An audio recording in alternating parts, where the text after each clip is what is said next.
servis CVT hukumnya wajib Mas Bro. Ya, jadi ini buat teman-teman ya, langkah dasar. Sebelum kita buka di bagian CVT-nya itu, kita buka dulu oli. Kalau memang mau diganti olinya. Nah, fungsinya apa? Supaya dalam proses kita membongkar CVT ini sama menunggu jeda waktu, oli itu terkuras habis. Ya Mas Bro. Nah, lihat seperti yang saya lakukan ini.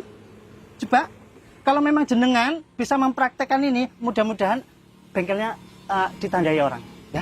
Nah, jadi kita bongkar dulu sementara olinya itu keadaan menetes ya. Nah, lihat Mas Bro, kenapa saya bilang hukumnya wajib? Itulah sifatnya CVT itu, ada ruang yang namanya ruang hisap, juga ruang hembus keluar. Nah, ini dia. Nah, ini yang orang yang nggak tahu ya, biar tahu ya. Nah, di sini ini adalah ruang hisap Mas Bro. Nah, sementara ini adalah ruang keluar. Coba dekat. Lihat ini. Nah, lihat kalau sepeda motor jenengan ya, kalau dicek sudah lama tidak diservis, lihat ini Mas Bro. Ini bahkan sampai tersumbat. Ya. Bahkan sampai tersumbat. Salah satu contoh ini sepeda motor ini ya. Ini Vario 160. Nah, coba lihat. Banyak sekali. Ini. Jadi nanti saya akan jelaskan apa konsekuensinya kalau kita ulur-ulur ataupun tidak diservis sama sekali. Nanti saya kasih jelas yang maknanya, tapi di video akhir ya. Tonton videonya sampai habis coba. Nah, lihat Mas Bro, ini salah satu contoh. Nah, ini apa coba dekat Nah, lihat ini. Ini adalah serbuk debu. Nah, saya jelaskan. Ini debu apa Mas Bro? Ini adalah debu hasil gesekan kampas ganda. Nah, juga komponen yang lain.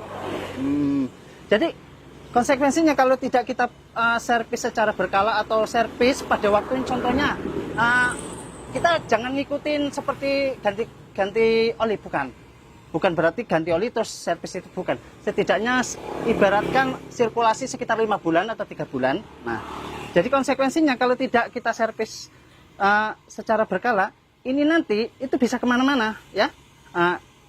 Ibaratkan kalau kita gosok parang itu ya, kita di situ aja kan makin habis toh. Nah, begitu juga benda ini, kalau dia itu bergesek terus bersentuhan dengan besi tersebut, ya semuanya itu jadi kena Mas Bro. Nah, jadi setelah gini masuk, kita buka ya filter udara seperti ini nih. Ini contohnya ya. Filter udara ini itu Mas Bro, kamu cuci. Nah, ini saya mohon izin ya. Ini pemilik motornya nih. Ini kasih tahu, minta izin nih Pak ya. Ini bikin konten. Nah, yang jelas intinya maksud dan tujuan saya ini berkonten gini biar motor jenengan awet. Ya. Ini kita cuci. Sama nunggu oli netes, CVT sudah dibongkar, ini dicuci. Kalau bisa menggunakan air. Karena apa? Karena kalau benda yang seperti ini nih, contohnya yang di bagian filter udara ini, itu kalau menggunakan bensin itu tidak luntur Mas Bro. Nah, contohnya seperti ini ya. Ini saya praktekkan dulu sebagai perumpamaan. Coba dekat Mas. Ini saya janji sama pemilik motor, ini ya, ini saya minta izin untuk saya buat konten, ini saya servis full lah. Saya servis full.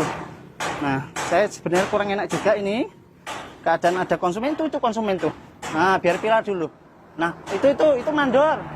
Mandor dari pengunjung tapi masih nunggu ya. Nah, jadi gini Mas Bro, nanti ini dilanjutkan. Ini dilanjutkan jamungan sampai mengenai ini, ya. Nah, baru nanti kamu basuh. Kalau saya kan punya ini toh, saya punya ini. Nah, kalau jenengan ibarat air ya diumbah sama air ya, atau di kopiok sama air, disemprot gini. Nanti kalau udah bersih gitu ya, jemur baru pasang. Nah, ini yang paling penting, ini saya buka ya. Ini bagian CVT Mas Bro. Yang paling vital, yang perlu kita cek itu di bagian sini. Ini saya agak buru-buru ya, karena nggak ada edit potong-potong, ini nyambung terus. Harap maklum kalau videonya panjang, mudah-mudahan ditonton sampai kelar ya Mas Bro.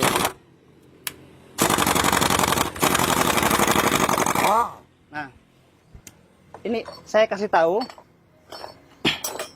Lah ada kelihatan kan? Nah, inilah baru dirasa-rasain tadi. Nah, ketepatan ini dibongkar baru kelihatan sumber masalahnya tuh.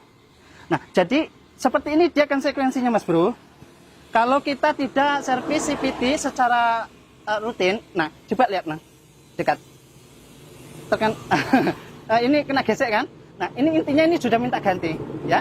Nanti saya kompromikan sama bos pemilik motornya, ini sudah minta ganti. Nah, PR yang paling penting Mas Bro, kan sering terjadi derdek toh? Nah, derdek kalau di RPM 60 greng greng greng greng greng greng greng. Nah, terus dengung. Kalau dengung itu ya bagian ini, bagian transmisi. Tapi kalau yang greng greng greng, nah itu yang paling penting. Kenapa kita harus rutin? Di saat kita itu menyervis ya, ini tidak saya praktekkan karena belum saya bersihkan. Tapi kasih petunjuk lah dulu ya, supaya paham. Nah, ini harus dibersihkan Mas Bro, atau dikasih grease. Coba dekat Mas sini. Nah, jadi kalau yang di RPM 60 itu terasa greng greng greng, itu adalah di sini, ya. Nah, itulah pentingnya kalau ini dikasih grease. Dikasih grease itu gunanya supaya dia terpelumasi. Nah, ya. Jadi apalagi yang perlu dibahas? Yang jelas intinya, kalau cara kerja seperti ini, kalau jenengan itu buka bengkel, ya, ini adalah trik langkah dasar. Artinya kita menanganinya itu kita sesuaikan dengan kualitas produk motornya. Ini tahun tinggi toh, sudah jelas. Motor kalau tahun tinggi, nah, itu pemiliknya itu pengen dilus-lus, ya kan? Nah ini pengen dilus-lus. Artinya kita itu harus penanganan yang serius. Contohnya sepeda motor MX, ya, baru keluar nih, yang nggak mungkin toh kita keprok-keprok, pakbuk gitu toh. Nah, filosofinya, intinya yang terbaik, gitu loh. Nah, mudah-mudahan ini bisa menginspirasi. Doakan saya berharap rezeki, panjang umur, sehat selalu, amin ya rabbal alamin. Assalamualaikum warahmatullahi wabarakatuh.